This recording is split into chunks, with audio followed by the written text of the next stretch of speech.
Kedengeran kecil, Kak. Oh, kedengarannya kecil. Sekarang Ya, kencang. ada gamblingan, Kak. Oke. Bismillahirrahmanirrahim. Assalamualaikum warahmatullahi wabarakatuh.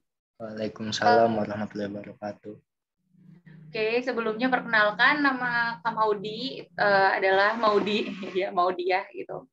Nah, di sini Kak Maudi mau ngajarin, sorry ya, bukan ngajarin berbagi ilmu ya berkaitan dengan geografi. Nah, di sini Kak Maudi sudah menyiapkan ya ada dua materi gitu. Maksudnya dua bahan. Yang satu itu adalah kumpulan soal-soal. Nanti di sini kumpulan soal-soalnya. Lalu kemudian yang satunya lagi adalah rangkuman materinya. Nah, sebelumnya Kak Maudi mau nanya dulu. Kira-kira dari teman-teman di sini soal yang paling sulit, kemarin kan belajar sama Kak Ogi, itu tentang apa? Ada yang tahu nggak? Wahyu sama Selfie. Soal yang paling sulit berkaitan sama geografi tentang apa tuh? Ada yang mau berkomentar? Kalau nggak ada nggak apa-apa. Nanti kamu dilanjut. Oke, nggak ada ya? Oke deh. Jadi gini, di sini kamu di share screen kan muncul ya, gitu. Ini resume dari materi-materi geografi. Nah, di sini kamu mau ngasih highlight aja gitu ya. Kan materi geografi itu banyak sekali gitu. Dari yang pertama tuh hakikat geografi. Oh, hakikat geografi itu apa aja? Kamu berarti isinya adalah objek studi geografi berkaitan nanti formal sama material gitu. Oh, kalau formal tuh yang seperti apa? Oh, formal tuh yang lingkungan, keruangan dan lain-lain. Kamu yakin pasti kemarin sudah pada paham ya? Karena sudah dijelaskan oleh Kak Kurnia gitu. Lalu kemudian yang selanjutnya ada konsep geografi. Nah, ini yang perlu di-highlight karena konsep geografi ini paling sering muncul.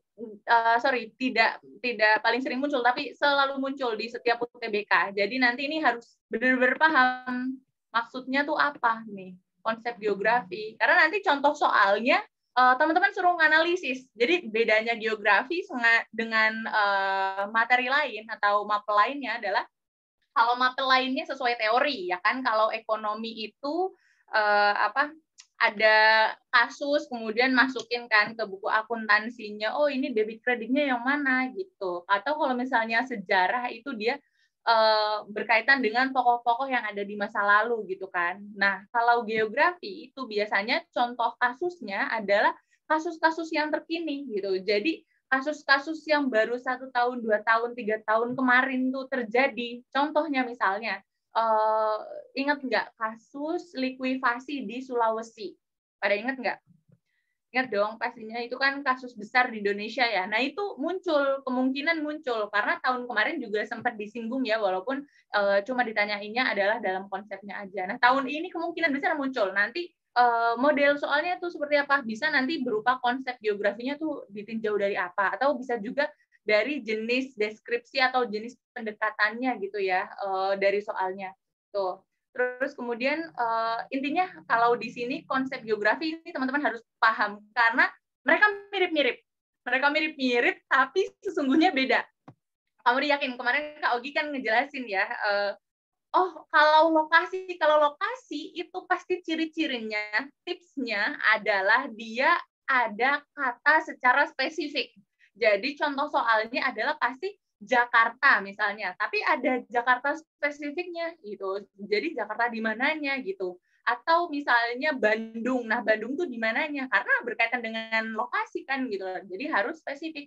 Nah, kalau misalnya nggak spesifik, nah coba kita lihat lagi. Bisa jadi yang kedua, yang paling sering muncul ya, ini selain lokasi adalah yang kedua adalah dia keterkaitan ruang. Yang nomor 10 nih. Ini kamu highlight-in ya, supaya nanti kalian bisa belajarnya lebih fokusnya kayak gitu. Keterkaitan ruang itu adalah keterkaitan persebaran antar fenomena. Jadi ada dua ruang, ada dua wilayah, nanti dua wilayah itu dibandingkan. Contoh soalnya tuh seperti ini. Diketahui Cepu merupakan salah satu daerah penghasil minyak bumi. Yang kedua diketahui Papua merupakan salah satu daerah penghasil emas. Berdasarkan konsep geografi, maka ditinjau yaitu berdasarkan titik-titik misalnya.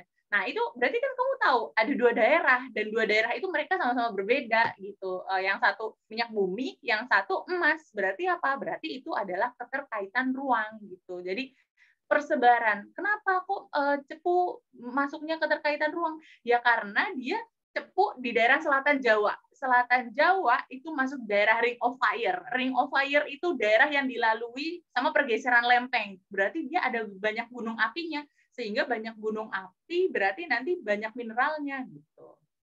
Itu mungkin nanti Kamodi lebih bahas lebih lanjutnya itu di contoh soal ya. Kamodi sudah menyiapkan 25 contoh soal gitu. Ini jadi speed aja. Kamodi ngasih yang highlight-nya aja. Lalu kemudian yang sering muncul selanjutnya yang bikin orang-orang bingung adalah di sini ada aglomerasi dan pola. Nomor 6 sama nomor 4. Teman-teman lihat ya nih. Padahal mirip. Nggak Pola bergeser Kak slide-nya, Kak. sorry, kenapa? Slide-nya nggak geser, Kak. Diem doang. Iya, ini masih dalam satu ini Kak soalnya. Masih dalam satu PDF. Ini bukan slide ini. Ini soalnya saya cuma ngasih highlight-nya aja, nanti yang lebih ininya di yang slide satu lagi. Gitu. Kalau di pola itu berarti apa? Ingat-ingat kalau pola itu berarti dia persebaran tapi mengikuti sama suatu hal. Persebaran berdasarkan oasis misalnya. Gurun, orang kalau bikin rumah di gurun itu dia nggak akan mencar-mencar. Kalau mencar-mencar gimana nanti dia nyari airnya gitu kan. Nah, berarti dia mencari airnya, mencari air itu nanti ada kaitannya sama pembuatan rumahnya. Orang kalau di tepi pantai pasti bikin rumahnya di tepian pantainya dia gitu. Jadi mengikuti garis pantainya, sama kayak sungai, pasti bikin rumahnya mengikuti jalur sungai. Nah, itu nanti berkaitan dengan pola dan aglomerasi.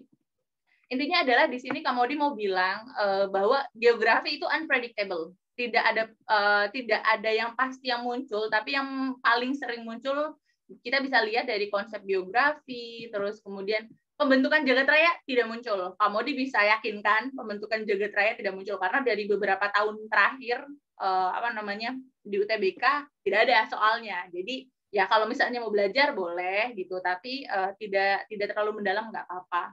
Terus kalau revolusi dan rotasi itu kan tahu ya akibat dari perputaran bumi, rotasi berarti apa gitu, revolusi apa. Tapi ini kamu dilihat ini tidak muncul ya, ini juga tidak muncul. Nah, paling nanti yang muncul tuh teori pembentukan bumi gitu. Jadi itu nanti bisa adik-adik highlight ya. Kalau teori pembentukan bumi itu dia ada yang paling sering muncul adalah teori Laurasia Gondwana gitu. Jadi ada nih dia teori Laurasia dan Gondwana, yaitu teori yang dia artinya bumi itu dulu satu benua. Benuanya itu Laurasia Gondwana, Pangea, terus kemudian terpecah menjadi 2, Laurasia dan Gondwana. Kalau lapisan bumi muncul batuan-batuan ya, jadi ini bisa di-highlight nih sama teman-teman. Lapisan bumi itu yang paling sering muncul adalah jenis batuan. Nanti ditanyainnya, batuan manakah yang termasuk batuan beku misalnya, atau batuan manakah yang termasuk berekonomis tinggi gitu, atau batuan manakah yang termasuk batuan sedimen gitu. Itu pertanyaan-pertanyaannya jenisnya kayak gitu ya kalau untuk litosfer. Nah, ini dia. Nanti ini kamu diberikan ininya ya, resumenya ya, biar nanti adik-adik itu bisa baca-baca lah gitu. Kalau dari PPT biasanya banyak kan slide-nya, kalau ini kan sudah diresume sekali gitu. Itu. Ini ada jenis-jenisnya. Pintas aja kalau batuan beku itu berarti dia dinginnya itu adalah di dalam dapur magma gitu. Itu batuan beku dalam. Kalau di luar berarti dia baru keluar, baru erupsi gunungnya Merapi baru meletus. Ketika keluar langsung mendingin karena ada ada angin karena kena suhu. Nah, itu namanya batuan beku luar. Batuan beku sedimen berarti dia yang kena sedimentasi gitu. Jadi dia mengalami penambahan gitu, penambahan materi, terus kemudian mengendap di sungai-sungai. Kalau kalian main ke sungai, itu kalian melihat ini ada batu apa nih? Itu batuan sedimen gitu. Karena dia pengendapan, berkaitannya dengan pengendapan. Lalu yang ketiga ada namanya batuan metamorf atau malihan. Jadi batuan ini yang udah paling komplit nanti gitu, paling komplit, dan biasanya batuan metamorf itu digunakan untuk nempel-nempel di dinding, hiasan-hiasan Terus kemudian tenaga pembentuk muka bumi, tektonisme, vulkanisme muncul. Nanti biasanya ditanyainnya adalah gunung ya, gitu. Gunung. Paling sering kamu dilihat soalnya dari 10 tahun terakhir ya UTBK itu gunung, misalnya gunung Danau Toba gitu atau Gunung Merapi gitu. Itu merupakan gunung yang terbentuk dari proses apa? Vulkanisme, tektonisme, tektovulkanisme gitu. Karena beda-beda gitu tiap gunung. Kalau Danau Toba itu danau yang terbentuk dari tektovulkanisme, ya dari tektonik, pergeseran lempeng plus sama gunung gitu kan. Tapi ada juga yang muncul juga dia di daerah Sulawesi, di daerah Nusa Tenggara itu danaunya dia tidak terbentuk dari vulkanisme tidak, tapi apa ya batuan, tapi lama-lama mengikis sehingga lama-lama nanti dia jadi kawah. Terus air lautnya kalau pasang masuk ke dalam situ gitu. Terus airnya apa? Jadi keisi air kayak mangkok keisi air gitu. Tapi kalau airnya surut ya otomatis yang di dalam apa namanya batuan tadi yang terisi nggak bisa keluar, orang ketutupan gitu kan sama batuannya gitu. Nanti kalau pasang lagi baru keisi lagi sama air gitu. Itu berarti dia tidak tektovulkanis ya. Kalau itu berarti berkaitan dengan alam yang lainnya. Itu muncul juga gitu. Makanya kamu disaraninya karena bentar lagi itu sudah mau UTBK, baca soal, kamu kerjain, kalau salah kamu baru baca pembahasannya kayak gitu. Jadi itu biar lebih cepat, biar lebih apa namanya tahu soal-soal yang bakal muncul apa. Karena biasanya soal yang muncul itu modifikasi dari soal-soal sebelumnya. Jadi soal-soal sebelumnya tuh dia ngambil dari 5 tahun sebelumnya atau 10 tahun sebelumnya, cuman di next level gitu, dibikin lebih susah lagi kayak gitu. Ada bentuk gunung api. Kalau bentuk gunung api tidak muncul. Kamu belum lihat ya selama 5 tahun terakhir soal berkaitan dengan bentuk gunung api. Terus pelapukan pengikisan kayaknya tidak muncul sih ya. Oh paling ini apa namanya untuk daerah-daerah delta, biasanya ditanyainnya tuh delta. Contohnya kayak gini, manakah yang termasuk ke dalam daratan yang menjorok gitu? Oh berarti ada delta, apakah Tombolo ataukah apa gitu? Nanti itu kamu pilih aja. Oh kalau daratan menjorok tuh apa sih? Tanjung. Karena kalau delta itu dia perpindahan antara laut sama daratan kayak gitu. Oke, terus kemudian tipe gunung tidak muncul ya. Terus kemudian siklus hidrologi ya. Kalau siklus hidrologi itu yang munculnya adalah pola sungai tidak muncul. Pola sungai tidak muncul ya, seperti ini yang ini radial sentrifugal. Nih yang sebelah ini nih, sebelah kanan. Ini dia tidak muncul ya. Terus sungai anteseden apa gini tidak muncul. Ini munculnya kalau kalian ujian ini ya, ujian pas sekolah gitu, tapi kalau UTBK ini tidak muncul. Dalam siklus tidak muncul. Nah, paling ini perairan laut. Ini yang C ini kamu di highlight ya, ini muncul. Ini beberapa kali muncul dalam UTBK. Slide-nya masih yang hakikat geografi, Kak. Oh, masih hakikat geografi. Ya dari tadi masih yang hakikat geografi, Kak. Oh, alah. Sebentar. Tak kira sudah ini. Sekarang udah muncul. Udah pedosfer sekarang. Oke, ini nanti aku kirimin ya ininya ringkasannya ke kakaknya gitu, biar nanti bisa di-share aja. Agak di-scroll dari atas lagi, Kak. Oke, di-scroll dari atas. Diem doang tadi soalnya. Ini kan aku highlight, nanti yang aku highlightnya sudah aku iniin, nanti aku kirimin ke kakaknya aja, jadi biar adanya tuh udah dapat file yang sudah di highlight yang gitu Kak. Itu aja kali ya. Gimana? Atau mau ngulang dari awal lagi? Kalau mau ngulang dari awal lagi, it's okay. Ulang aja lagi Kak. Oke ya, ngulang lagi ya. Oke, nih. Sebenarnya Komodi lebih pengen ngebahas soalnya sih, karena ini Komodi udah nyiapin soal-soalnya, tapi ya udah deh.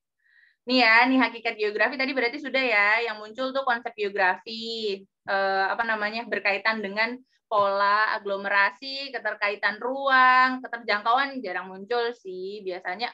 Yang paling sering muncul nomor 7, nomor 8. interaksi atau interdependensi. Biasanya soalnya muncul adalah Jakarta merupakan daerah yang metropolitan. Karawang merupakan daerah penghasil padi terbesar di Jawa Barat. Jakarta mengimpor beras dari Karawang. Nah, itu nanti berarti jawabannya adalah yang interaksi atau interdependensi gitu. Karena ada hubungan, Jakarta tuh butuh Karawang gitu. Jakarta butuh berasnya dari Karawang karena di Jakarta nggak ada pertanian kayak gitu. Oke, cabang-cabang ilmu geografi tidak muncul. Ini teori pembentukan jagat raya tidak muncul ya. Terus teori tata surya tidak muncul, rotasi revolusi tidak muncul. Lalu kemudian terbentuknya bumi. Ini yang terbentuknya bumi yang paling sering muncul adalah teori nomor 1 nih ya. Teori ini muncul banget. Kamu bisa yakinkan ini muncul. Ini yang kamu di highlightin ya. Ininya. Beberapa tahun terakhir ini pasti muncul. Nah, nanti contoh soalnya adalah bumi merupakan dahulunya satu benua, yaitu benua Pangea. Sebutkan salah satu contoh, bukan sebutkan salah satu contoh, pokoknya sebutkan contoh atau sebutkan bukti bahwa bumi merupakan teori apungan. Nah, nanti kamu harus milih antara A, B, C, kayak gitu. A, B, C, D, E. Nah, nanti jawabannya nih yang A, B, C.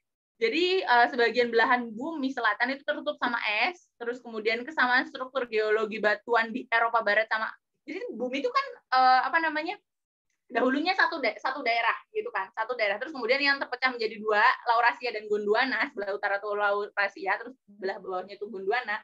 Nah, nanti ditanyanya kayak gitu. Ditanyainnya, apa buktinya dulu tuh mereka bersatu kayak gitu. Nah, buktinya tuh kayak gitu, struktur geologi Eropa Barat sama Amerika Utara tuh sama gitu. Kenapa ya? Karena Eropa Barat dulu sampingan sama Amerika Utara gitu. Terus Greenland gitu kan, Greenland semakin mendekat ke Amerika Utara. Itu sih. Kalau yang teori lainnya kamu dilihat tidak muncul. Biasanya muncul teori ini, yang teori apungan dan pergeseran benua. Muncul satu soal. Oke, terus kemudian lapisan bumi tidak muncul ya, lapisan bumi tidak muncul. Nah, kalau litosfer nih ya, batuan beku tidak muncul. Biasanya munculnya adalah nama batuannya aja. Nanti kamu harus milih batuan itu tuh termasuk ke dalam batuan apa gitu. Oke, terus di sini ada tenaga pembentuk muka bumi. Ini yang muncul pasti. Ini kalau ini pasti muncul ya, tenaga pembentuk muka bumi. Tektonisme gitu. Terus vulkanisme. Tektonisme tahu ya, dia tenaga karena lempeng gitu. Karena kan bumi itu bawahnya magma. Magma tuh kayak air.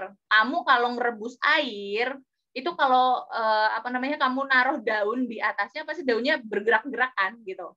Atau kamu kalau ingat-ingat pelajaran fisika zaman SMP kayaknya deh ya, itu kalau ngelebus air itu dia ada namanya konveksi. Konveksi itu kan muter. Air yang di atas nanti muter ke bawah, air yang di bawah muter ke atas gitu. Makanya kalau kamu ngerebus air jadi panasnya merata karena di bumi gitu. Magma yang di bawah lapisan bumi itu dia bikin lapisan lempengnya, ini yang kita pegang, yang kita berdiriin itu bergerak. Itu makanya ada gempa atau makanya ada pergeseran lempeng gitu, ada namanya patahan gitu. Kalau vulkanisme ya berarti tahu sendiri, berarti itu karena ada aktivitas gunung berapi kayak gitu. Sama yang C ya, C itu dia gempa bumi. Tapi kalau gempa bumi atau seisme ini dia tidak muncul. Biasanya yang munculnya adalah tektonisme dan vulkanisme. Oke, bentuk gunung api tidak muncul, bentuk muka bumi tidak muncul, lalu kemudian hidrosfer. Hidrosfer kalau yang sungai-sungai itu dia tidak muncul ya, dia paling yang ditanyainnya itu perairan laut nih, yang kamu dimerah-merahin. Jadi ada pantai, ombak, arus. Nah, nanti ditanyainnya adalah jenis lautnya gitu biasanya. Jenis laut yang ada di utara Jawa, lautnya cenderung tenang. Mengapa? Karena laut utara Jawa dia termasuk ke dalam laut apa gitu. Oh, dia termasuk ke dalam laut transgresi. Laut transgresi itu dulunya daratan, cuman karena pas lagi pasang naik jadinya gitu. Jadi keisi air, jadilah laut utara Jawa. Jadilah Ancol seperti itu misalnya. Oke, intinya itu ya, speed-speednya, karena sudah 17 menit, nah kemudian akan move ke yang soal-soalnya nih. Soal-soalnya. Kemarin sama Kak Ogi sudah sampai mana? Sama Kak Kurnia? Sudah sampai peta ya. Nah ini tapi Kak Modi mau ngulang lagi nggak apa-apa ya. Ini Kak Ihsan sudah ganti belum slide-nya? Sudah, Kak. Sudah ya.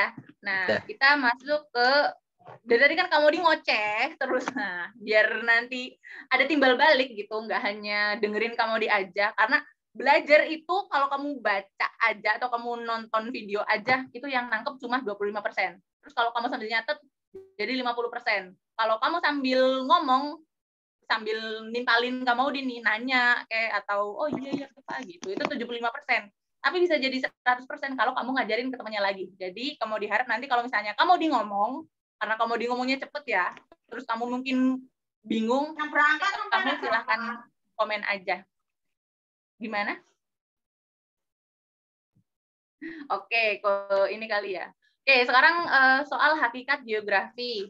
Nah, kita lihat ya, ini contoh soal yang sering muncul gitu. Nomor 1, kota-kota di sekitar Jakarta mengalami perkembangan wilayah sangat cepat, sementara perkembangan wilayah Tasikmalaya yang jauh dari Jakarta relatif lambat. Konsep geografi yang berkaitan dengan uraian di atas adalah, nah ini silakan adik-adik pilih jawabannya di kolom chat. A, B, C, D, E gitu ya. Bisa nggak?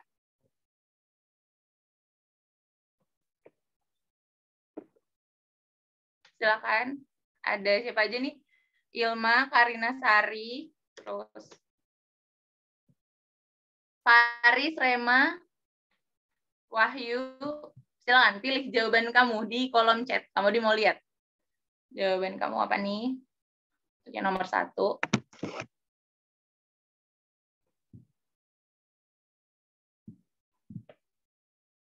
Gimana? Sudah ada yang jawab? Sudah ada yang komen?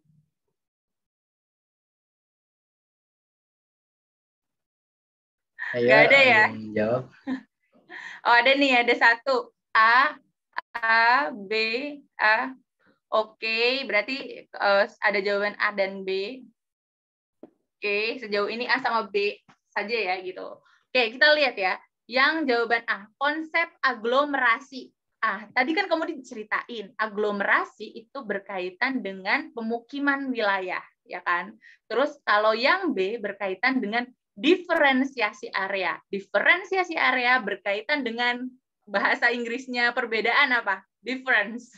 Berarti diferensiasi area adalah perbedaan wilayah. Ada 2 wilayah. Tadi kamu di awal bilang gitu kan, kalau diferensiasi area pasti nanti ditunjukinnya 2 wilayah gitu. Nah, ini kan di pertanyaan ini, oh ada Jakarta, yang satu lagi tuh oh ada Tasikmalaya. Nah, yang Jakarta tuh perkembangannya cepat. Kenapa ya? Karena Jakarta ibu kota, Tasikmalaya bukan gitu. Berarti jawabannya di soal nomor 1 ini adalah diferensiasi area. Betul sekali, jawabannya yang B gitu. Kira-kira sudah cukup paham ya gitu perbedaannya. Kalau contoh aglomerasi, pertanyaannya itu yang tadi kamu bilang, gurun gitu. Itu kan berkaitan dengan pemukiman penduduk yang mengumpul, ya kan, mengumpul mengitari sumber mata air gitu. Terus kemudian aglomerasi itu pola pemukiman penduduk di kaki gunung. Itu berarti dia menyebar karena kaki gunung tuh airnya banyak, tanahnya subur, jadi menyebar. Rumahnya tuh jauh-jauhan, ya kan? Ingat aja rumahnya nenek kita tuh kalau misalnya di Jawa itu kan jauh-jauhan gitu. Itu aglomerasi diferensiasi area. Kalau interdependensi gitu, interdependensi itu berarti tadi kaitannya sama keterkaitan. Satu sama lainnya ada keterkaitan. Tadi kamu juga bilang kan, interdependensi itu dia menyebutkan 2 kota. Tapi di sini Jakarta sama Tasik nggak ada kaitannya. Ini beda-beda gitu kan. Jakarta tuh cepet, Tasik tuh lambat gitu. Berarti dia tidak ada kaitannya. Kalau lokasi relatif tidak ya. Kalau lokasi relatif itu berkaitan dengan lokasi yang kamu lihat dari peta. Jadi Jakarta, Surabaya, kalau dari peta dilihatnya cuma berapa sentimeter aja. Tapi kalau berdasarkan aslinya berapa ratus kilometer, ya kan? Tapi kalau misalnya kamu naik motor, bisa jadi 20 jam misalnya ya. Kalau kamu naik sepeda, bisa jadi berapa hari. Nah, itu relatif. Jadi tergantung, ya kan? Kalau morfologi itu berkaitan dengan landscape atau bentang alam di bumi. Nanti contoh soalnya itu seperti ini. Kalau morfologi, diketahui Papua merupakan daerah yang memiliki banyak patahan. Nah, berarti apa tuh kaitannya patahan? Berarti dia morfologi karena berkaitan dengan bentang alam gitu. Jadi ciri-cirinya ada pantai, kata-kata pantai ya, atau kemudian kata-kata berkaitan dengan delta atau kata-kata dataran tinggi, dataran rendah, pokoknya berkaitan sama bentang alam. Itu arti dari morfologi. Oke, jadi jawabannya yang ini adalah diferensiasi area. Cool, nice. Sekarang kita lanjut ke soal yang nomor 2. Nah, ini mirip-mirip. Nah, cuman kalau ini pendekatan ya. Nah, sama ya. Nanti silahkan ditulis di kolom chat jawabannya. Keterbatasan daerah resapan air di wilayah perkotaan merupakan salah satu penyebab terjadinya saluran gotnya itu. Pendekatan geografi yang tepat adalah apa tuh? Silakan mulai ditulis di kolom chat. Tadi berarti kata kuncinya adalah ada banjir, ada saluran got kurang lancar, musim penghujan, daerah resapan air, genangan air. Berarti dia masuk ke dalam pendekatan keruangan, pendekatan kelingkungan, regional, ekologi, atau kompleks wilayah. Silakan ditulis di kolom chat. Salah, it's okay, nggak apa-apa. Oke, belum ada yang menjawab. Oke, ada yang menjawab E? B enggak sih? Oke, Rema. Kita kunci ya, Rema B. Apa lagi?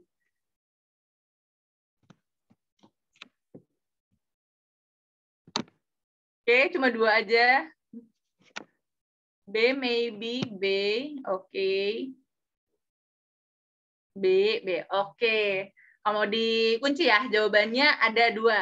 B sama E. F pas.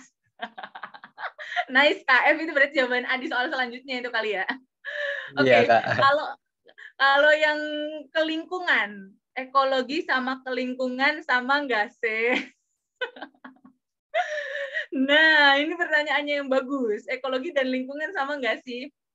Jadi gini, perlu diketahui, kelingkungan itu, urutannya keruangan, kelingkungan, kompleks wilayah, ya kan? Kalau keruangan itu berarti berkaitan sama ruang, gitu, yang kita berdiriin saat ini, gitu. Pokoknya berkaitan dengan ruang.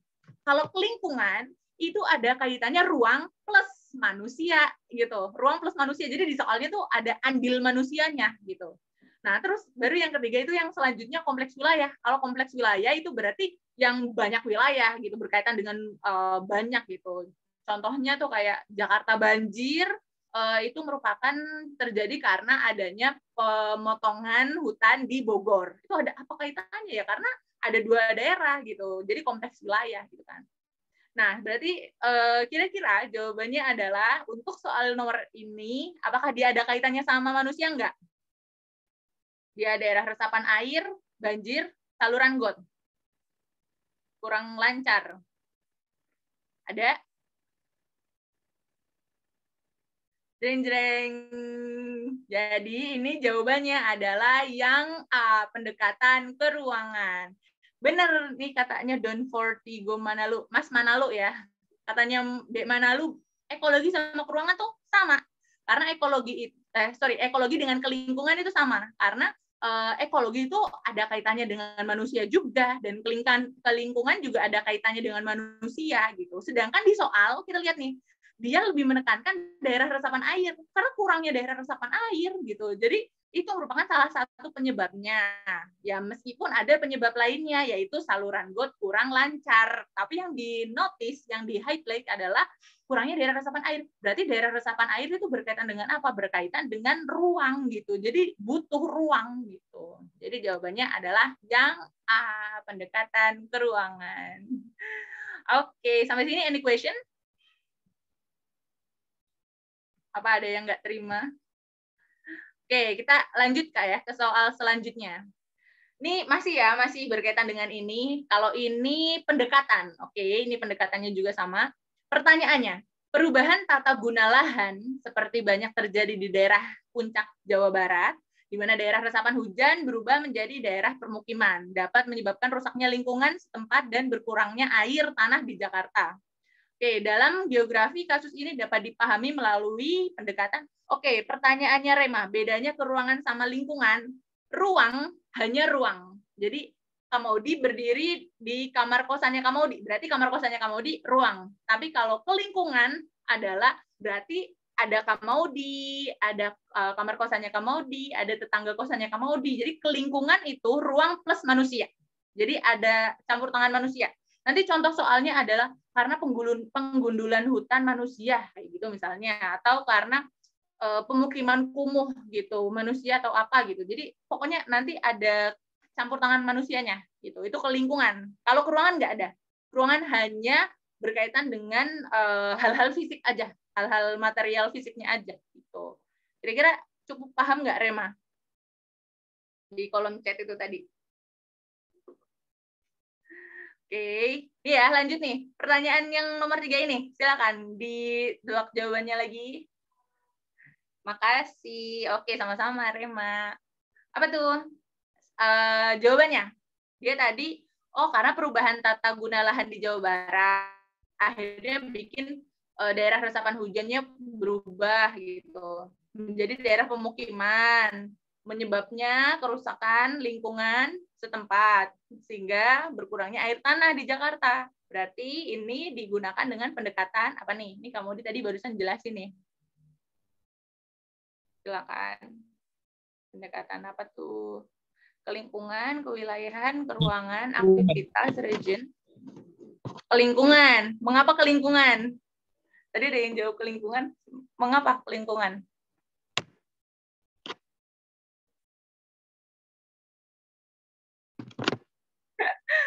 Campur tangan manusia. Oke, karena ada campur tangan manusia. Ya, betul jawabannya ke lingkungan. Jadi sudah paham ya? Karena di soal ini ada campur tangan manusia, dia itu merubah daerah resapan airnya jadi pemukiman gitu. Sehingga jadi rusak gitu alamnya, jadi rusak lingkungannya. Jadi nggak ada lagi daerah resapan air. Perbedaan soal yang sebelumnya sama soal ini, kalau soal sebelumnya tidak ada kata-kata pemukiman. Sedangkan kalau pemukiman itu pasti indikasinya ada manusianya. Kalau soal ini ada pemukimannya, berarti ada manusianya. Nah, makanya kalau soal ini jawabannya ke lingkungan. Kayak gitu deh. Oke, ini terakhir nih prinsip di hakikat geografi ya, di bab hakikat geografi prinsip. Ini jawabannya. Pak, taruh di YouTube aja dong biar enak bisa diputar kapanpun, Kak. Boleh tuh nanti bilang sama Kak Ihsan ya. Iya, pasti di-share di YouTube, Pak, di-upload di YouTube. Link YouTube-nya, link channel YouTube-nya ada di bio IG Hore Digital. Nanti bisa dilihat aja di IG Hore Digital. Terus di situ juga sering ada info-info live teaching lainnya. Ada UTBK, SKD, sama TOEFL. Lanjut, Kak. Iklan dulu ya, iklan YouTube gitu. Nanti pokoknya minta aja linknya sama Kaisan di grup gitu. Oke, nah lanjut nih. Ini terakhir nih ya, soal terakhir berkaitan dengan hakikat geografi. DKI Jakarta berpenduduk padat. Oh, berarti ada manusianya nggak nih? Dengan tata ruang kurang memadai menyebabkan terjadinya degradasi lingkungan, kepadatan penduduk mengimbas kepada wilayah-wilayah daerah sekitarnya gitu. Sehingga daerah sekitar itu kurang memadai gitu. Sehingga mereka menghadapi masalah yang sama, yaitu kependudukan dan lingkungan hidup. Prinsip geografi yang erat kaitannya dengan kasus tersebut adalah, nah ingat kalau prinsip geografi itu kan, ada deskripsi, interrelasi, korologi. Nah, kalau interrelasi itu dia berkaitan dengan sebab akibat. Ada sebabnya mengakibatkan, ada A sebab, ada akibatnya B gitu. Kalau di soal ini ada sebabnya enggak? Ada akibatnya enggak? Atau kata-kata menyebabkan gitu deh gitu. Kalau ada berarti kemungkinan ini. Atau yang kedua, korologi. Korologi itu dia campuran dari semuanya. Korologi itu gabungan dari semua prinsip. Nah, berarti korologi skip dulu ya. Yang C, deskripsi. Deskripsi itu dia ciri-cirinya ada angkanya. Ada angkanya, ada tabelnya, ada diagramnya. Jadi contoh soalnya adalah curah hujan di Jakarta 1 minggu terakhir yaitu 20 mm. Kemudian gitu. Pokoknya ada angkanya, ciri-ciri deskripsi. Nah, di soal ini ada angkanya apa enggak nih kira-kira? Terus yang keempat adalah integrasi. Integrasi berarti enggak ada. Pendekatan integrasi tidak ada. Terus kemudian yang selanjutnya penyebaran. Penyebaran itu berarti distribusi, berarti kaitannya adalah perbedaan wilayah, persebaran, dan lain-lain gitu. Nah, di soal ini yang kira-kira cocok apa tuh? Apakah dia ada persebaran? Apakah dia ada sebab akibat? Apakah dia ada angka-angkanya? Apakah ada semuanya sehingga jadi korologi? Nah, silakan tulis di kolom chat. Oke. Mas Manalu milih A, oke. A, Rema juga milih A. Apakah ada lagi? Kamu ditunggu. 5, 4, 3, 2, 1. Oke, kamu dikunci ya. Jawabannya itu A. Jawabannya untuk soal ini adalah A, interrelasi. Betul. Karena interrelasi itu kan sebab akibat. Nah, di sentence pertama, kalimat pertama aja dibilang, DKI Jakarta berpenduduk padat dengan tata ruang kurang memadai, menyebabkan terjadinya betul, menyebabkan gitu. Jadi kamu buat cepet ngerjainnya, karena kan UTBK tuh waktunya sedikit ya gitu, tapi soalnya banyak banget gitu. Jadi kamu cari-cari kata kuncinya aja gitu. Oke, jadi bener ya, ini yang A, interrelasi. Nice. Nah, selanjutnya adalah peta. Ini yang menurut murid kamu yang lainnya adalah susah, karena biasanya kalau peta itu kan berkaitan dengan sistem informasi geografis dan lain-lainnya gitu. Tapi mudah-mudahan kalian bisa ya. Oke. Nah, ini sebenarnya cuma teori aja ya. Ini soal yang ini nih. Penggambaran peta lingkungan RT lebih jelas menggunakan skala antara 1:100 sampai 1:5000. Menurut skalanya masuk ke dalam tipe. Jadi gini, ingat-ingat di dalam otak kalian. Ingat-ingat, kalau skalanya kecil berarti petanya tuh gede, ngezoom. Contohnya adalah peta RT. Jadi kan ini skalanya kecil, cuma 1:100 aja. Jadi kelihatan, oh rumahnya Bu RT, rumahnya kamu di rumahnya ini. Jadi kelihatan ke zoom. Tapi kalau skalanya semakin besar, sampai ratusan ribu, gitu, misalnya 1:200.000, 1:1 juta, lebih jauh gitu. Artinya adalah di situ wilayahnya mencakupnya lebih luas, tapi lebih kecil yang bisa kamu dapatkan gitu. Jadi kamu nggak bakal bisa ngelihat tiang misalnya, tiang di peta legendanya lebih sedikit gitu karena wilayahnya lebih luas. Bandingkannya kalau yang skala kecil adalah tadi ya peta undangan deh. Pernah dapat kan peta undangan nikahan? Ada jalan, ada apa gitu kan, skalanya kecil. Tapi kamu bayangin satu lagi peta Indonesia, ya kamu mana bisa lihat jalan rumah kamu? Orang peta Indonesia kan rinci kecil banget gitu. Gitu ya. Nah, berarti kalau soal ini dia bilang skalanya cuma 1:100 sampai 5000. Berarti dia masuk ke dalam skala yang kadaster. Dia masuk ke dalam tipe kadaster karena kadaster ini dia peta yang paling ngezoom gitu.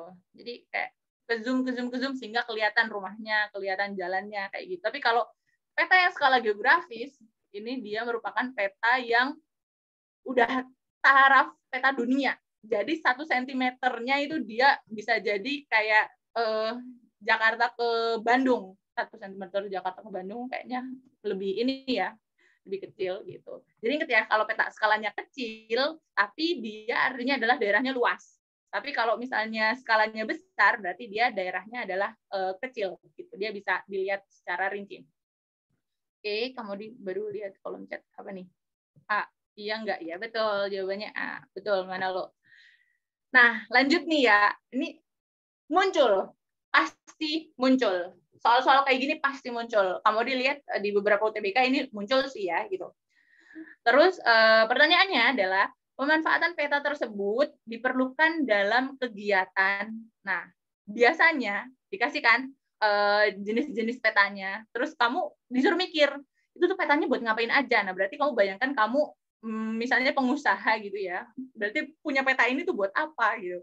Satu, peta persebaran sumber daya alam. Oke, kamu punya peta sumber daya alam. Terus yang kedua, peta pemukiman penduduk gitu. Terus yang ketiga, peta jaringan jalan. Berarti peta jalan ya. Terus sama yang keempat adalah peta tata guna lahan. Nah, kira-kira kamu kalau punya peta itu buat apa? Apakah buat berdagang? Apakah berdagang butuh peta sumber daya alam? Apakah buat perikanan? Apakah perikanan butuh peta tata guna lahan? Apa industri perlu peta pemukiman penduduk? Apakah pariwisata butuh peta tata guna lahan? Apakah pertanian butuh peta jalan? Kira-kira gimana? Oke, kemudian sudah melihat ada jawabannya C, D, C, C, D, C. Ada lagi nggak sih ini tadi? Industri. Oh, jadi jawabannya C, D, C, D, C. Nggak tahu, bingung saya. Bayangkan kamu jadi pejabat, bosku. Kalau jadi pejabat punya peta itu buat apa? Oke, jadi untuk mengerjakan soal kayak gini tuh adalah jawabannya jreng industri. Jawabannya yang C.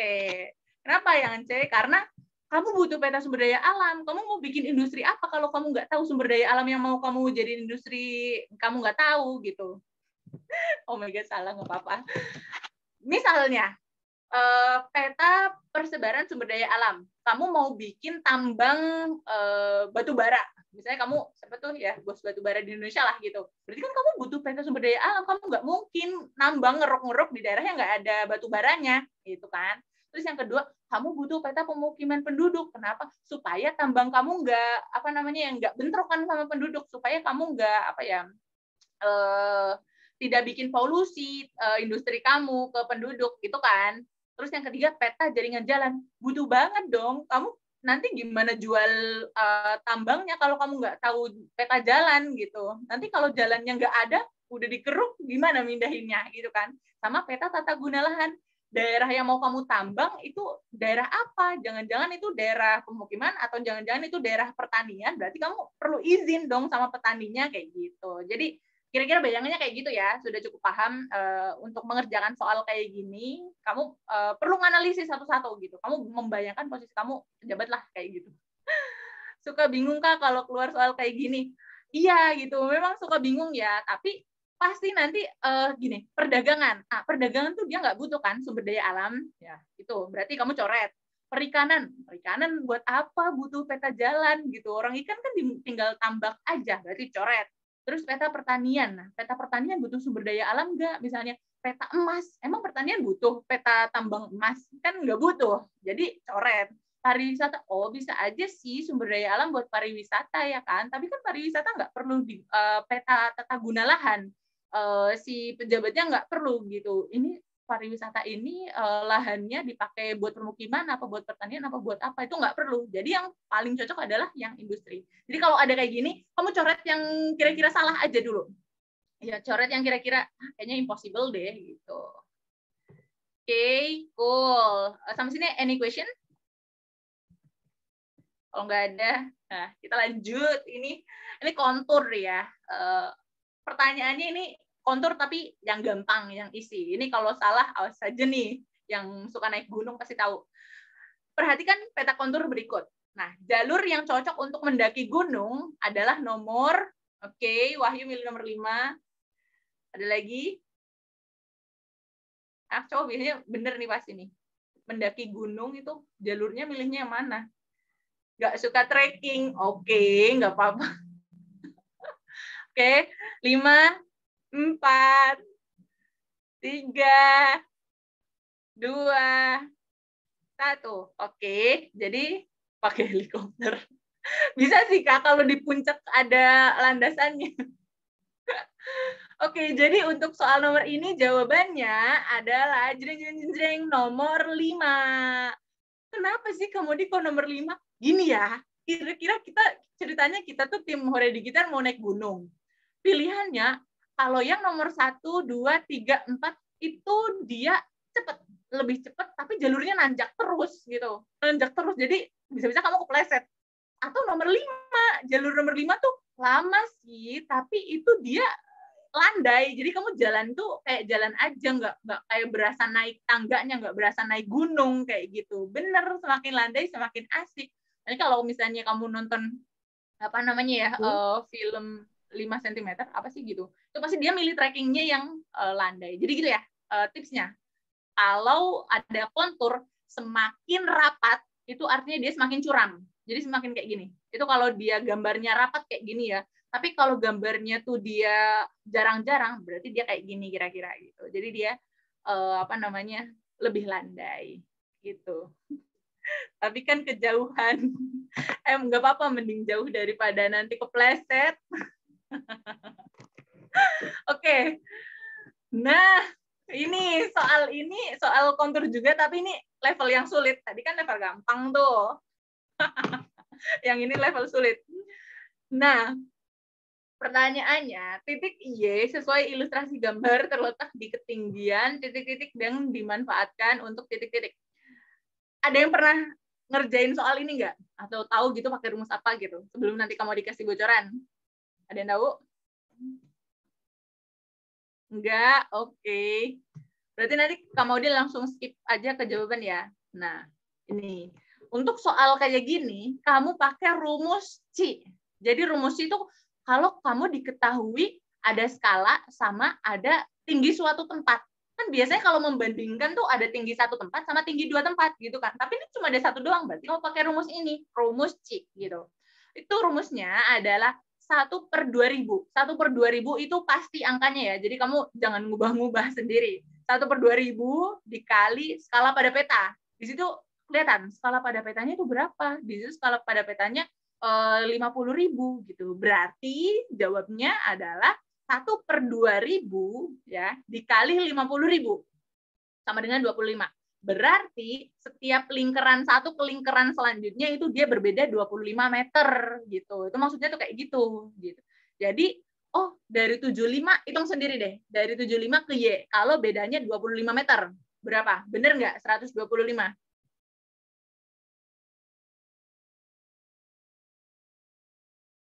Oh, pernah sih Kak yang tidak diketahui jadi pembagi kan?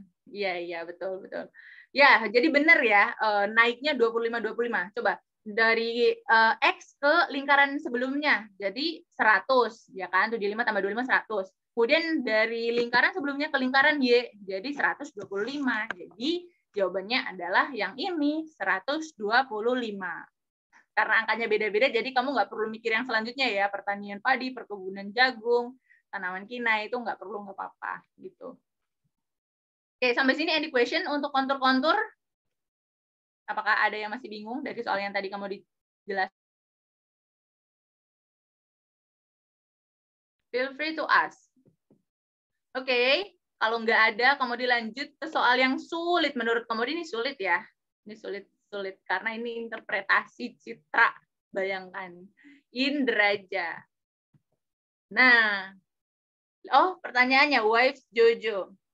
50.000 itu dari mana ya, Kak? Oke, tapi kalau semisal nilainya sama gimana, Kak? Oke, gini, pertanyaannya wives Gojo. Jujutsu Kaisen. 50.000 kamu dapat dari gambarnya. Kamu lihat kan, di gambarnya itu diketahuinya ada dua. Satu diketahui tinggi X 75 meter, ya kan? Sama diketahui yang kedua adalah skala. Skala 1/50.000. Nah, makanya karena skalanya diketahui, jadi masukin ke dalam rumusnya 1/2000 kali skala peta. Skala petanya kamu ganti 50.000, gitu kan?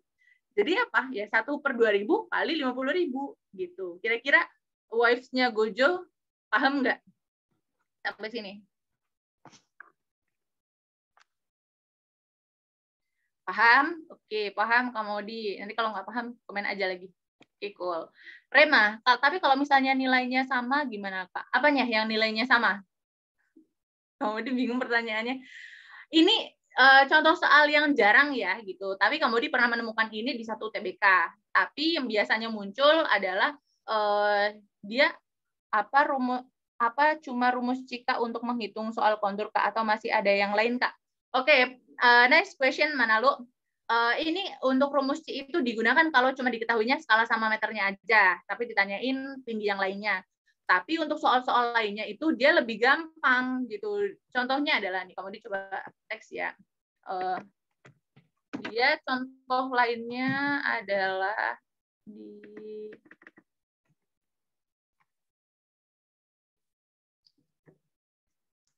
diketahuinya itu dia skala 1/10.000. Oke. Terus kemudian yang kedua adalah diketahui kontur luar itu adalah 100, misalnya ya 100 meter. Nah, terus ada 5 kontur. Ditanya adalah tinggi puncak. Ini yang paling sering muncul. Ya, ini kamu ini gimana sih ini kok nggak ini? Oke, ini yang paling sering muncul ya, pertanyaan berkaitan dengan kontur. Jadi ada gambar kontur kayak gitu. Cuman yang kontur luar tuh dia 100 meter. Terus kalau kontur yang di dalamnya, yang puncak, belum diketahui gitu. Nih. Nah, ditanyainnya tinggi puncaknya. Berarti kalau kayak gitu sama kayak gini. Ada 10.000 terus 100 meter. Nah, berarti dimasukin ke dalam rumus C-nya gitu, 1/2000 dikali 10.000 gitu. Terus kemudian dimasukin 100 meter. Ingat ya, kalau dalam kontur, kenapa tadi kamu menambahkan nih yang di terakhir ini ya. Highlight. Nih yang kamu di warna kuning. 75 plus 25 kali 2 sama dengan 125. Kenapa kamu ditambahkan 25 tambah 25? Karena semakin ke tengah-tengah kontur itu dia artinya semakin ke puncak. Berarti kalau semakin ke puncak dia semakin tinggi, gitu kan? Nah, sedangkan semakin keluar itu dia semakin berkurang tingginya karena dia semakin mendekati kaki pegunungan gitu. Nah, biasanya yang muncul kenapa? Oke, kepencet kali ya. Oke. Nah, biasanya yang muncul soal-soalnya adalah nggak seribet ini. Ini kamu dikasih contoh yang ribetnya aja. Tapi kalau yang muncul tuh biasanya kayak gini aja. Soal yang sebelumnya gitu. Pertanyaannya mana? Lu rumus soal kontur sejauh ini aja gitu. Jadi nggak banyak gitu. Paling nanti banyak tuh di soal selanjutnya, di soal perhitungan lainnya. Tapi kalau kontur tuh ini aja. Gitu. Oke, Indraja ini ya. Indraja susah, tapi kalau kamu bisa bayangin, imajinasiin, kamu bisa. Karena Indraja kuncinya adalah kamu bisa membayangkan, imajinasi. Diketahui, satu, bentuknya bertajuk bintang. Nah, kamu pernah lihat kan ya gambar yang ada di peta berbentuk bintang. Itu gambar apa aja? Ya, semuanya gambar bintang tuh, endau, sagu, kelapa sawit, nipah, gitu. Itu berbentuk bintang. Tapi ada selanjutnya, polanya tidak teratur. Oh, berarti kalau pola tidak teratur nggak mungkin dia perkebunan, karena kalau perkebunan itu dia biasanya teratur dong, si petaninya pasti nanamnya teratur. Terus 3, situs air payau. Air payau itu artinya air yang ada di pergantian antara laut dengan daratan. Air payau itu biasanya kamu temuin di daerah-daerah pantai, tepi pantai, delta, itu airnya payau. Jadi nggak asin, nggak biasa gitu. Kayak air-air di Kepulauan Seribu. Nah, terus ukurannya tinggi. Nah, kamu pernah lihat nggak kelapa ukurannya lebih dari 10 meter? Kayaknya nggak ada ya. Kelapa tuh nggak sampai tinggi banget, sampai lebih dari 10 meter. Berarti ini tumbuhannya yang tinggi banget. Terus di daerah tepi pantai, berarti apa? Nah, berarti jawabannya yang paling cocok adalah nipah, yang gitu. Karena nipah tuh dia bentuknya tinggi. Oke, kamu bisa sambil googling ya, gitu. Gambar nipah, gitu misalnya. Dia di tepian pantai gitu, biasanya di sekitar mangrove ya, tahu sendiri mangrove itu kan air payau gitu. Terus polanya nggak teratur, mangrove itu kan nggak teratur, tidak sesuai dengan pola gitu. Dan kalau di peta gambarnya bintang gitu, karena semuanya tuh gambarnya bintang, enau, sagu, kelapa sawit, kelapa nipah, itu semuanya gambarnya bintang. Oke, sampai sini untuk soal ini ada pertanyaan?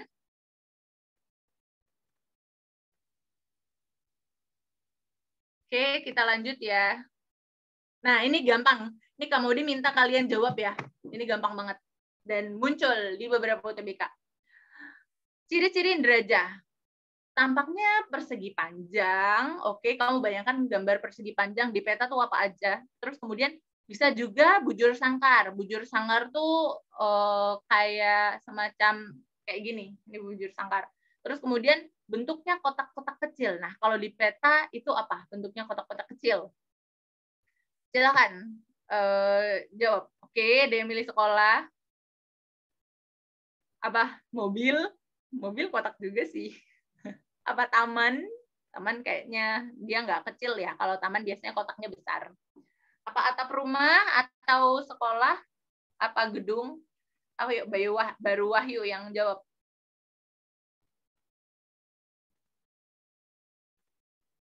Biasanya si Rema jawab Rem. Oke, Ilma gedung. Oke, Ilma gedung. Ada jawaban lagi. Oke, Ferdinawati gedung. Gedung, Kak. Gedung. Oke, kalau ditutup 5, 4, 3, 2, 1. Jreng. Ada jawabannya sekolah dan gedung. Tidak ada yang benar. Jawabannya adalah atap rumah. Betul, atap.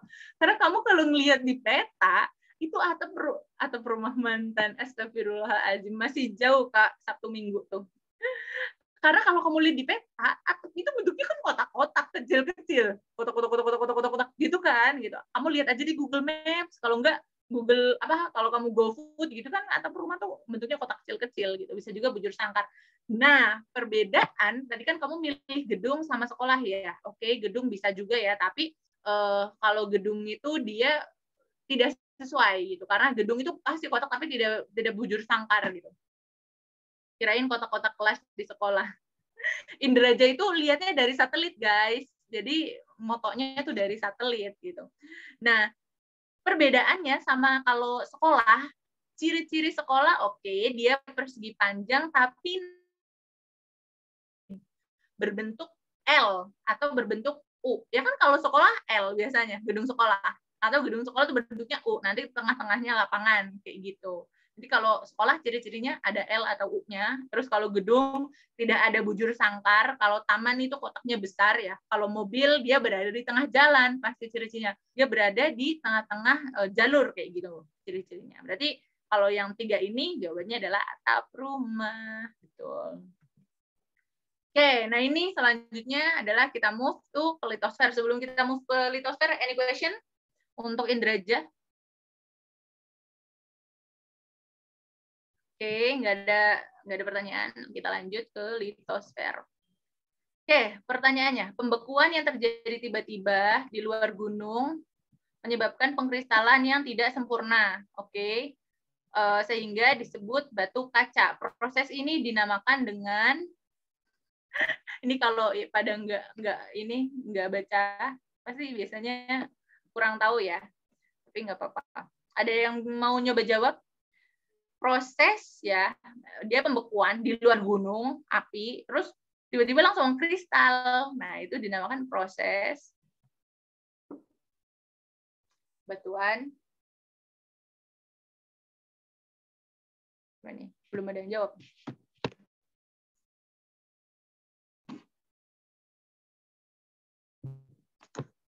Oke, belum ada yang jawab.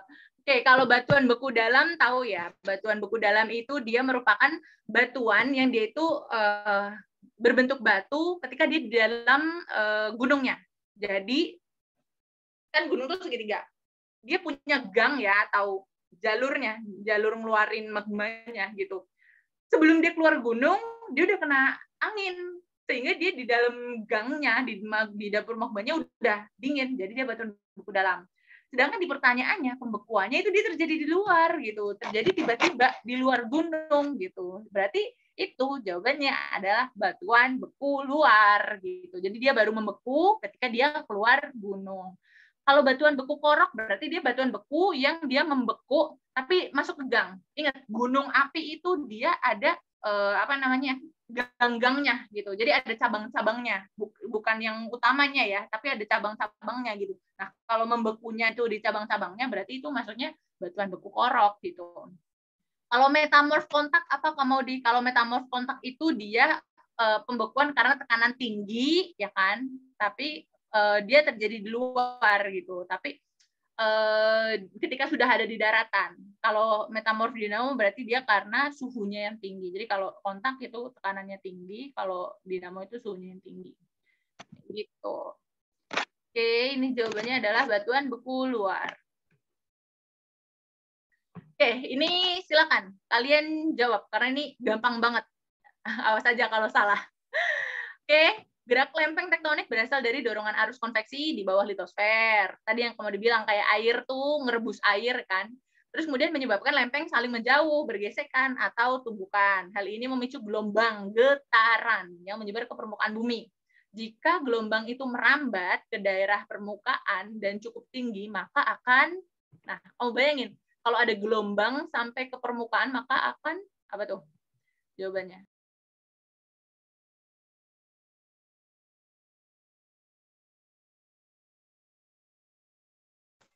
C, Kak.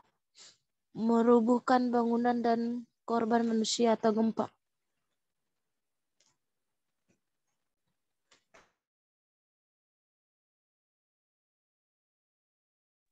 Kak, ke-mute Kak. Kak Maudi ke-mute Kak. Oh iya, thank you Kak. Iya ya, jadi jawabannya adalah yang C, betul. Karena kalau ada getaran kenceng gitu sampai ke permukaan ya jawabannya adalah gempa. Ini karena deskripsi aja, berarti singkatnya adalah gempa gitu. Berarti kalau gempa dia merubuhkan bangunan, terus kemudian bikin korban manusia gitu. Getaran cinta, ya Allah. Nah ini soal sulit kan, kalau tadi gampang tuh, kalau yang ini sulit. Gerak transform seperti pada gambar di bawah ini menghasilkan permukaan bumi berupa, ada yang pernah baca nggak? Kamu nggak nanya jawaban deh, pernah baca nggak? Apa tuh flexure, apa tuh dextral, apa tuh slang, graben, horse gitu. Ada yang pernah baca? Atau tahu gitu sebelumnya? Ini soalnya sulit nih. Oke, jadi dalam pergerakan lempeng bumi gitu, ada tuh lempeng yang dia geraknya menjauh, ada yang dia mendekat, ya kan? Kalau yang menjauh itu nanti dia tengah-tengahnya bikin palung. Makanya kamu kalau dengar, kalau suka nonton YouTube yang aneh-aneh, misalnya palung Mariana, di dalamnya ada monster kayak gitu. Itu berarti dia palung Mariana yang terbentuk karena dua lempeng menjauh, gitu kan. Terus kemudian kalau dua lempeng nubruk, jadi apa? Jadi gunung gitu. Jadi gunung atau jadi dataran tinggi lainnya ya gitu. Nah, tapi gimana jadinya kalau tuh lempeng tidak menjauh dan tidak menubruk, tapi dia bergesrek gitu, gesrek. Nah, nanti ini jawabannya adalah ada A, B, C, D, E. Kalau yang A, flexure, itu dia patahannya vertikal. Jadi flexure itu nggak sesuai gambar. Kalau gambar itu kan ke samping tuh kan. Kalau flexure tuh kayak gitu, ke atas atau ke bawah, vertikal. Nah, kalau dextral itu dia gini, kamu bayangkan kamu berdiri di yang gambar yang luas. Bayangin dulu, kamu bayangin kamu berdiri di gambar yang luas. Terus kamu ngelihat lempeng di depan kamu. Berarti lempeng di depan kamu tuh gesernya ke mana? Ke kanan kan? Lihat deh arahnya. Karena ini sulit kalau kamu nggak bayangin. Kamu berdiri di yang lempeng luas, terus kamu ngelihat lempeng depan kamu tuh bergeser ke kanan. Nah, itu disebut dengan dextral. Tapi kalau kebalikannya, kamu berdiri di situ, tapi lempengnya bergeser ke kiri. Kalau bergeser ke kiri kayak gini, itu dia disebut dengan slang gitu. Jadi perbedaannya adalah kalau dextral kamu, terus lempengnya ke kanan. Itu dextral. Tapi kalau kamu berdiri, terus lempeng di depan kamu bergeser ke kiri, itu namanya slang. Nah, kalau graben sama horse itu dia patahan. Dia patahan ya, bukan sesar. Kalau sesar kan dia geser ya. Nah, kalau patahan tuh ya patah ke atas apa ke bawah. Nah, ketika patahan itu kan daerah nih, track gitu. Berarti ada daerah yang atas sama ada daerah yang di bawahnya. Nah, kalau daerah yang di bawahnya namanya graben. Graben, kamu ingat-ingat graben. Kalau yang di atas dia namanya horse.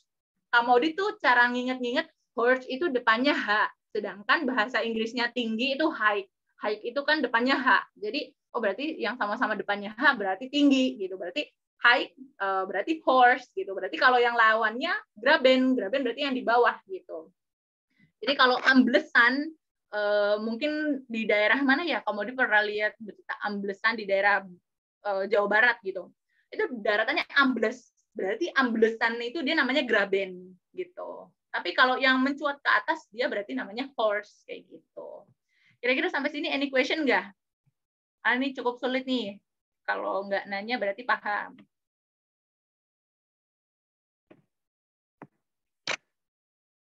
A question? Oke. Kamodi mau skip yang kira-kira akan muncul. Nah, ini muncul ya. Ini karena ini Kamodi bentar lagi mau selesai, jadi Kamodi mau nunjukin soal yang susah aja. Kalau amblesnya ke atas gimana ya? Itu bukan ambles, itu namanya, kalau amblesnya ke atas itu seperti apa namanya ya? Naik, itu namanya daratan naik gitu. Namanya ya horse. Percaya nggak percaya, believe it or not, Kebumen, tahu ya Kebumen Jawa Tengah, itu dulunya itu dia di bawah laut karena ada pengangkatan, jadi daratannya jadi naik ke atas sehingga lebih tinggi dari lautnya sehingga akhirnya bisa ditempatin gitu. Itu bahkan Kebumen tuh merupakan salah satu daerah geologi tertua di Asia Tenggara. Asia Tenggara apa Asia ya, kamu dilupa. Jadi kalau kamu ke tanahnya Kebumen, itu kamu lihat, oh ini tuh tanahnya dulunya di dalam laut kayak gitu. Jadi salah satu contohnya ya, gitu. Contoh konkretnya adanya pengangkatan dan penurunan gitu. Oke, ini satu soal terakhir ya. Ini ada fenomena-fenomena. Terus kamu disuruh nyebutin fenomena yang terjadi akibat sedimentasi atau pengendapan ditunjukkan oleh nomor. Nah, tahu ya pengendapan? Silakan jawab nih. Apakah floodplain, daratan banjir? Daratan banjir tuh, jadi kalau misalnya sungai dia meluap gitu, luapan di sekitarnya itu dia namanya floodplain. Jadi banjiran habis sungainya itu namanya floodplain. Kalau delta tahu berarti ya, delta itu dia ada sungai nih dari gunung, nah ini ada laut gitu. Nah pertemuan dari sungai di gunung sama lautnya itu dia disebut delta, tanahnya ya gitu. Itu yang biasa kalau kamu lihat berita orang hilang tenggelam di sungai, pasti mayatnya ditemukan di delta, karena delta tuh tanahnya gitu, tanah pertemuan antara sungai sama lautnya. Tombolo itu daratan penghubung. Nah, misalnya ini kan misalnya ya, tidak aslinya. Kan kalau Kepulauan Seribu itu kan terpisah sama kita. Tapi misalnya ada daratan penghubung antara Jakarta sama Kepulauan Seribu, itu namanya Tombolo gitu. Nah, biasanya kalau Tombolo tuh ada di daerah timur, Indonesia Timur, seperti di Nusa Tenggara ada, Nusa Tenggara sepertinya ada Tombolo. Itu. Terus pelapukan. Pelapukan apakah dia masuk ke dalam sedimentasi? Atau escarpment itu dia apa ya, sama sejenis pelapukan kayak gitu, cuman bukan dari matahari gitu, bukan dari matahari, bukan dari suhu. Oke, silakan dijawab. Kira-kira 1, 2, 3, 4, 5 manakah yang termasuk ke dalam pengendapan? Oke, Don Fordigo, susah namanya ya, sorry. Oke, Don Fordigo milih A. Oke, Kaisan 1, 2, 3. Kaisan. Oke, Wahyu memilih A. Oke, Herdinawati memilih A. Oke, ini semua sepakat ya. A. Ilma memilih A. Apakah ada lagi? Oke, jawabannya adalah jreng. The last question, jawabannya adalah yang A. Jadi floodplain, delta, dan tombolo. Karena tadi ya, tombolo itu ada pulau sama pulau atau daratan sama daratan, ada daratan penghubungnya, tengah-tengahnya. Kenapa? Kok tombolo ada, Kamodi? Karena di antara dua daratan ini, itu kan ada arus laut ya. Arus lautnya itu dia bergeser ke sana, arus lautnya bergeser ke sini, gitu. Sehingga membentuk tengah-tengahnya. Oh, tahu karena udah dijelasin. Pantas ini bener. Oke, delta juga ya. Kenapa delta termasuk pengendapan? Karena sisa-sisa tanah yang ada dari sungai itu yang ke bawah dari atas gunung terus sampai ke bawah gitu, itu dia kan lama-lama mengendap karena ada arus sungainya. Nah, mengendapnya di delta itu tadi.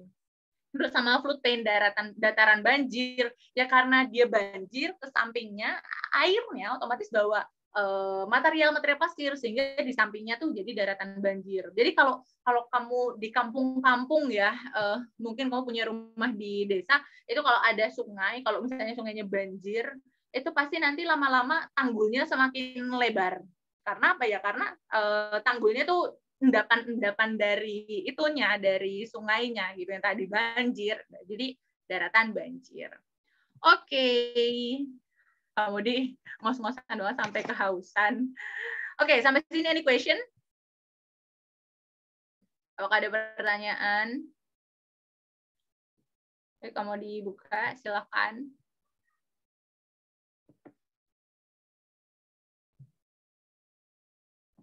Tidak ada? Oke. Ada pertanyaan apa enggak?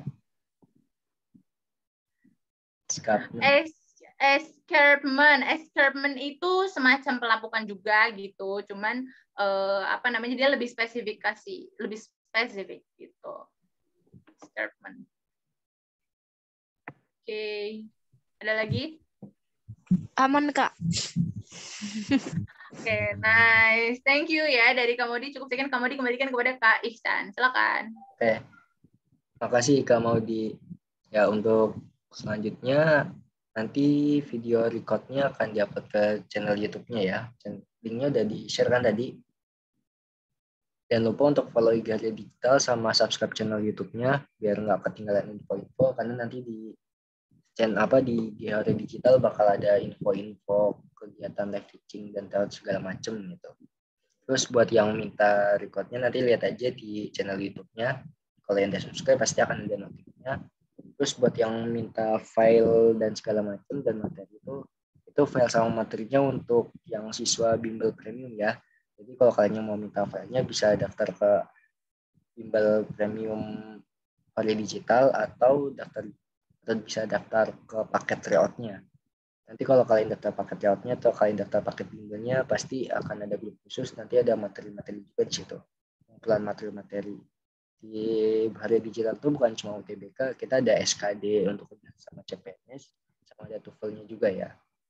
Terus kalau yang belum join ke grup-grup diskusi atau grup belajar binaan bimbel Arya Digital, bisa aja DM ke IG Arya Digital atau chat ke WA adminnya.